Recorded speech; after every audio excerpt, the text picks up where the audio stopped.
Segment होगा आपको समझ आ ही गया होगा कि मैं आपकी हेल्थ को लेकर बात करूँगी। लेकिन आज मैं किसी एलोपैथ एक्सपर्ट या होम्योपैथ एक्सपर्ट या फिर हमारे रेकी एक्सपर्ट के पास नहीं जाऊँगी। हम आपको आज ले जाने वाले योगी जी के पास, जो कि हमें ना ही सिर्फ योगासन के प्रोसीजर्स बताते हैं, कौन कौन सी बीमारी में कौन कौन से योगासन करने चाहिए, उसी के साथ ही साथ वो हमें कुछ ऐसी भी मेडिसिनल हर्ब्स के बारे में बताते हैं जो हमें अप्लाई करने से, यूज़ करने से स्पेसिफिक बीमारी के लिए वो हेल्प करती है। और आज क्या है, चलिए जान लेते हैं हमारे अगले सेगमेंट योगी जी के साथ।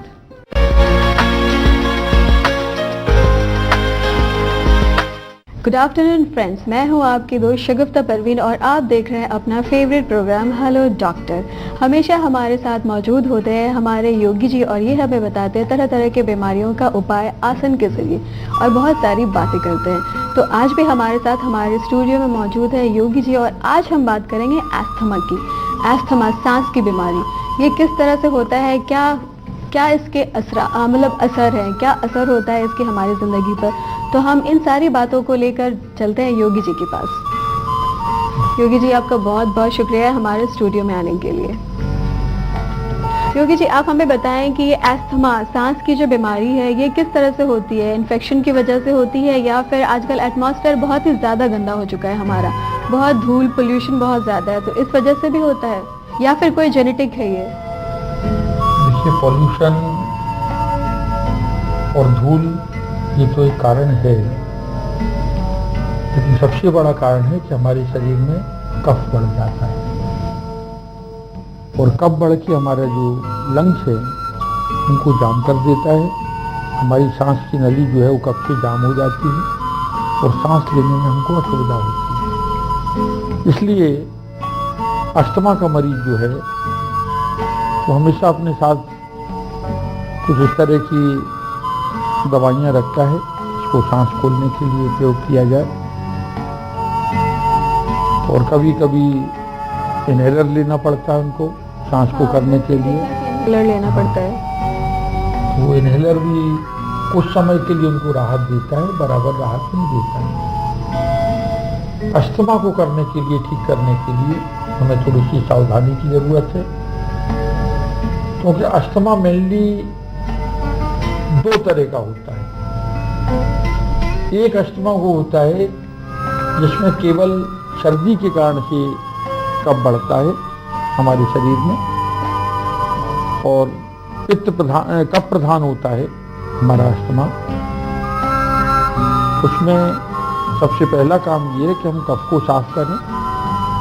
कफ को साफ करने के लिए एक हमारे यहाँ प्रक्रिया है कुंजल की, और कुछ श्वास की क्रियाएं हैं, कुछ आसन हैं। कुंजल की प्रक्रिया में 5-7 गिलास हम लोग पानी पी लेते हैं और पानी पी के वॉमिट करके पानी को निकाल देते हैं। अच्छा। वॉमिट करके जो पानी निकालते हैं उसमें बहुत ढेर सारा कफ जो है वो हमारा बाहर निकल जाता है, उससे कफ से हमें काफी राहत मिलती है। मतलब वजह यही है कि ढेर सारे पानी पीने से वो ऑटोमेटिकली हमें वो टेंडेंसी आ जाती है कि वॉमिट करना है।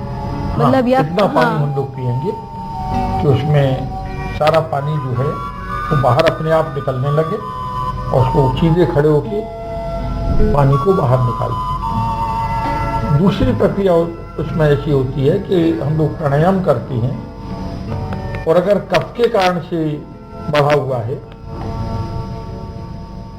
तो हमें कुछ गर्म प्राणायाम करने पड़ते हैं। अच्छा।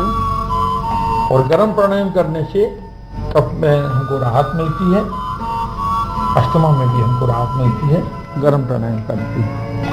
लेकिन दूसरी तरह का जो अस्थमा है आपका, जो पित्त के कारण से होता है, अगर गर्म प्राणायाम। अच्छा, ये जो थी जो सर्दी और एक ये मतलब ये सर्दी के प्राणायाम थे? ये सर्दी के प्राणायाम है। अच्छा। गर्म प्राणायाम जो है वो सर्दी के प्राणायाम है। अच्छा अच्छा। कुछ प्राणायाम इसमें गर्म ठंडे प्राणायाम होती हैं जो पित्त वाले को करने पड़ती हैं। कई बार क्या होता है, बीमारी है पित्त के कारण से भी आपका कफ बढ़ जाता है। ये चेक करने के लिए किसी जानकार विशेषज्ञ के पास जाना जरूरी है कि आपका अस्थमा कफ के कारण से या पित्त के कारण से है। क्योंकि अगर कफ के कारण से आपको अस्थमा है और उसमें आपने ठंडे प्राणायाम कर लिए तो अस्थमा आपका बढ़ जाएगा। जी, वो तो ऑटोमेटिकली फिर वो बढ़ जाएगा, Automatically बढ़ ठंडा से जाएगा। फिर ठंडा और। लेकिन अगर गर्म प्राणायाम आप कर रही हैं और पित्त के कारण से आपका अस्थमा बढ़ा हुआ है, सांस की शिकायत आपको हो रही है पेट गर्म होने के कारण से, तो भी आपका अस्थमा बढ़ जाएगा। अच्छा, तो इसलिए इसमें विशेषज्ञ की राय बहुत जरूरी है अस्थमा में, उसको जड़ से खत्म करने के लिए। कि एक तो ये पहले निर्धारित किया जाए कि अस्थमा का कारण कफ है या पित्त है। अभी हम आपको बता रहे हैं कफ का जो अस्थमा है उसको दूर करने का उपाय। उसको कैसे हम लोग दूर करते हैं, उसके लिए एक तो षटकर्मों का प्रयोग है योग में। जी, कुंजल है, जलधौती जिसको कहते हैं, घटकरणी भी कहते हैं, नेति का प्रयोग है, जल नेति का प्रयोग है नाक को साफ करने के लिए, सूत्र नेति का प्रयोग है। तो ये कुछ प्रयोग हैं उसमें। वस्त्र धोती का भी प्रयोग है, कपड़े की धोती हम लोग पट्टी खाते हैं और खा के उसको निकालते हैं। इसके अलावा जो प्राणायाम है, जो गर्म प्राणायाम है, जैसे भस्त्रिका प्राणायाम है, अभी आप भस्त्रिका प्राणायाम देखेंगे। भस्त्रिका प्राणायाम कैसे किया जाता है, या सूर्यभेदी प्राणायाम जो है वो इसके लिए बहुत लाभदायक है। अच्छा, कुछ प्रयोग ऐसे कि आपके त्रिबंधों का प्रयोग है, मूलबंध, उद्यान बंध, जालंधर बंध। इन बंधों का प्रयोग हम आपको दिखाएंगे कि इन बंधों के प्रयोग के बगैर तो प्राणायाम होता ही नहीं है। अगर ठीक से अच्छा प्राणायाम करना है तो तीनों बंधों का प्रयोग आपको करना पड़ेगा। तो इन बंधों का प्रयोग, प्राणायाम का प्रयोग और खान पान का प्रयोग। अगर कफ के द्वारा हमारा बढ़ा हुआ है तो हमें जितनी भी गर्म चीजें हैं, तुलसी है, लौंग है, ये सारी चीजें हमको लाभ करेंगी। लेकिन अगर पित्त के कारण से है तो जो चीजें हमको कफ में लाभ कर रही वही चीज हमको नुकसान भी करेंगी। जी, अब हम आपको दिखाते हैं कफ के प्राणायाम अस्थमा को कैसे ठीक किया जाए। तो अभी हम देखते हैं कफ के और पित्त के प्राणायाम, ताकि हमें जो अस्थमा का प्रॉब्लम है वो किस तरह से दूर हो पाए। अब आपको अस्थमा के लिए आसन बता रही हैं, और इनको करने के बाद खास करके हमने दो तरह के अस्थमा जो आपको बताई हैं। जो कफ का अस्थमा है उसमें भस्त्रिका का प्रयोग करते हैं। अनिर्बान जी जब भस्त्रिका करके दिखाइए, पद्मासन में बैठ जाइए, एड़ी को नाभि के पास लेके आइए, एकदम दोनों नाभि के पास मिल जाए, पद्म का आकार बने। आंखें बंद कर लीजिए, शरीर को बिल्कुल ढीला छोड़ दीजिए और तेजी से सांस लीजिए, छोड़िए। जितना सांस लेने में टाइम लगे उतना छोड़ने में लगे। जल्दी जल्दी लीजिए, तेजी से और तेज। शरीर को बिल्कुल ढीला छोड़ दीजिए।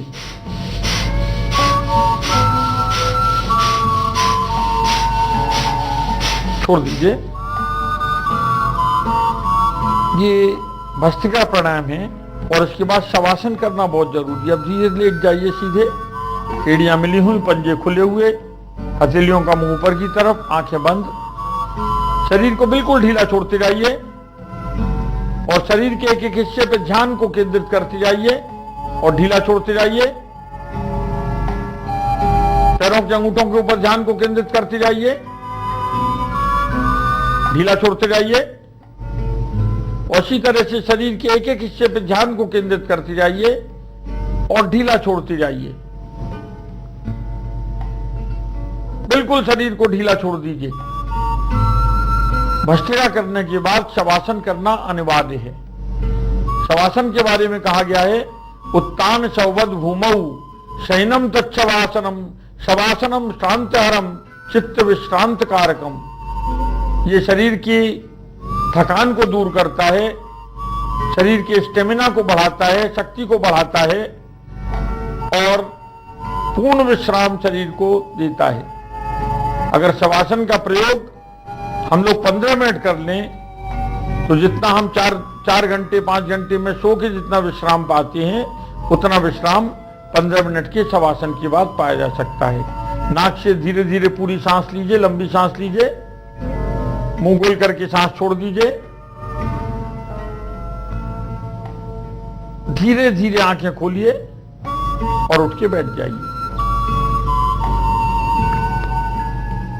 तो ये भी आपने देखा भस्त्रिका प्राणायाम।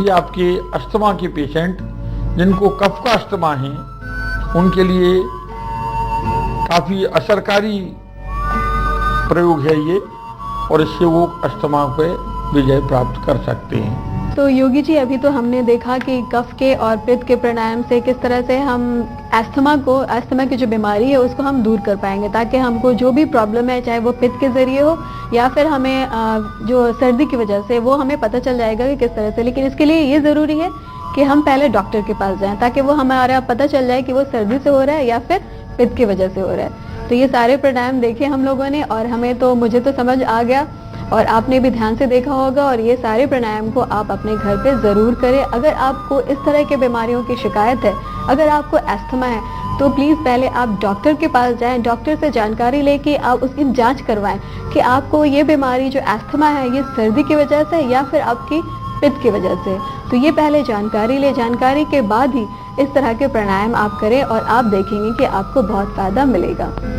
अगर आपको इन सब